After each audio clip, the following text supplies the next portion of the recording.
What's going on, guys? It's Keinan Briggs with Track Talk with myself, Keinan Briggs. And today we have another special guest. He is a well-known photographer, has been in the game for a long time, seeing him take pictures of the athletes, also his son and his kids, and we can see that whole perspective through the lens. We are live with Gene Leon Guerrero. Gene, how you doing? I'm good. So let's dive right into it. How did you get into photography when it comes to track and field? Like most of the, not most of them, but a majority of the photographers you see at the high school level out on the track, they had one of their children was involved in a sport, and they ended up taking up photography to be, basically to participate without actually running around the track or on the football field. And that's how I started. It started with my daughter with soccer. So I'd go out there and like everybody knows, soccer games are long, especially the tournaments. And I don't like to sit still. So I started taking pictures. And from there, it just grew into more and more soccer events, football for Pop Warner for my son. Then we got to high school. And track meets and cross country meets are really, really long. You could be there 12 hours, depending on what events your son or daughter is running. And I don't like to sit still, like I said. So I decided I was going to start taking pictures of that. That's great. I mean, that you have a passion, obviously, for your kids, but you're taking even that passion for your specific kids and saying, I know you guys have that same passion for your kids. So here is us kind of combining forces. I think that's a great way to kind of bring that in together. I do it because sometimes not all athletes get the exposure as the elite athletes do. I like taking mostly pictures of not only the elite athletes or the athletes that are in the spotlight at the moment, but the freshman that or the sophomore that is just on the edge, or just something that brightens up their day, something that their parents go, hey, look at this. So a lot of my galleries on Prep Cal Track, you'll be like, well, there's hundreds of pictures in here. Yeah, it's just so kids have that opportunity of going, look, hey, I got my picture on Prep Cal Track or wherever it may end up being. It's just spread the wealth, have everybody excited about the sport.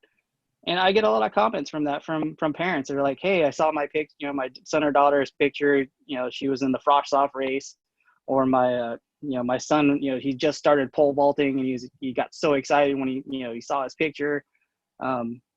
So that makes me feel good inside. It's just it's something that makes me feel good about what I do, and it's not something I do for profit. I do have a day job, so that takes care of the day-to-day bills. What are some images that kind of stand out that you've taken that the story just kind of blows you away? Oh, anything from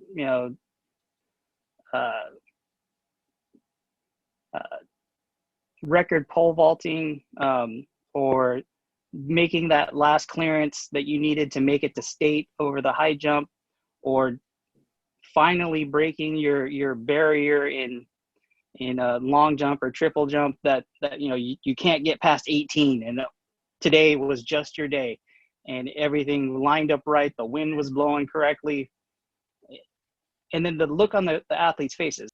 It's very interesting to see how, being a photojournalist, you can tell a story with one picture, the whole story, not just part of it, not the ending or the beginning, the whole story of how that you can see the emotions and everything in these pictures. And it's a talent. I get lucky, the professional photographers that shoot for Time and Sports Illustrated, those guys, that they know how to capture that every single time they go out and press the shutter. Talking about finding the story, obviously that's a perspective of photography and understanding how the camera works, things like that. But you also bring up the concept of knowing the sport, knowing which moment and where they might even come up. So can you talk about your background in sports? In high school, I played football and I did wrestling. Track, I was never really into. Um, Junior high at that level, I did shot put and high jump, but it never really interested me until my daughter got involved. Her freshman year in cross country and track and field, we were so involved with the coach, her, the other athletes, that we ended up learning everything, all the different events, because we were there in the morning. For her, I think her freshman year or sophomore year, one of them, she started doing the 4x100, which is usually the first race or, second race. And then she was at the 4x4. So we were there all day. So we had to learn everything. Otherwise, we'd just be sitting there bored. As a family, we take a lot of pictures. Both my wife she's also a photographer. She actually went to school for photography. And I just, I picked it up from there. I always liked taking pictures, and this gave me a reason to take even more, to refine the skills that I've acquired. Sometimes I go back and look at the first pictures I ever took. I'm like, wow, I thought those were great. Sometimes I re-edit them just for fun, just to see how much more improved over the last 8 years you can get doing something that you find as a hobby. And I definitely don't do it for myself, because I know, growing up, I wasn't an elite athlete myself, and to get your picture in the yearbook was exciting. Now your pictures are going around the world. It's global. If you don't get the exposure, you don't get seen, you don't have the possibility of going farther with it. And that's what I really like about Prep Cal Track, is adding in, the article piece. And like you just said, you're also getting the people that may not be there yet, but they're excited to come back and make it that much harder and get on that website. So where do you see Prep Cal Track maybe evolving to from where they are now? Prep Cal compared to the local papers. They're there to capture one person or two or three people out of the entire meet, and they'll write a story around those people. Prep Cal writes it about anyone that does anything at any meet, including some of the stories will be like, the field of the 1,600 runners was thick.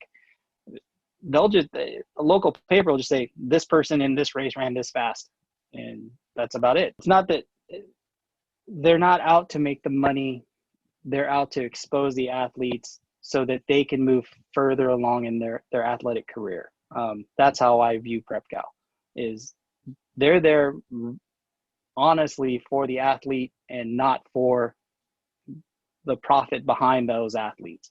It brings to the online world something different. You're not going to see the same athletes over and over again on Prep Cal. You're going to see different ones. And like I said, you're going to see athletes that you'll probably never see again. One of my favorite things to capture is the seniors that are right on the edge of making the elite status, I should say. But they're not getting quite the elite exposure in the local media or local press or on DieStat or the other publications that are out there. Prep Cal will report that, and I'll take a picture of it. Every meet I shoot anywhere from 3,000 to 10,000 photos, images, and I try and put as many as I possibly can in the gallery. So yeah, it's fun to. I like the fact that I'm shooting for Prep Cal, and I'm glad that everything lined up that I ended up there. You care about the sport, you care about the athletes, and you can see it within the actual organization. With Prep Cal Track and keeping the winter championships in to help build exposure to, to keep Arcadia thriving and all those other events that are kind of setting the tone for the other track meets and keeping kids interested and motivated? Some of my coworkers at my day job, their student athlete was, trying to get into a certain school, and she was running cross country. And I go, hey, let me look up her times. And I looked up her times, and then went to a few schools around here, and the one that she was trying to get into, and looked at their posted minimum requirements. I'm like, she's only like 10 seconds behind the minimum requirement for a walk-on to the school that she wants to go to. So if she puts in that little bit of effort, she could, write her way right into the college that she wants to go to. And her only, the only price she'll have to pay is she has to do something she likes to do anyway. It's a win-win for everybody. The college gets an athlete that'll, hopefully put, points on the board for them. And she gets the education and experience she wants to do. And they didn't know stuff like that existed. That there was a priority walk-on for track athletes, or a walk-on at all for athletes. And just knowing that part, because I was a parent, and knowing you have to meet certain requirements to make it to a certain school or hit a certain time. It's kind of like Arcadia. You work hard during the beginning of the season just to get that one time, so you do make it to Arcadia. And then your senior year, you have to hit certain times to make that minimum requirement for colleges. The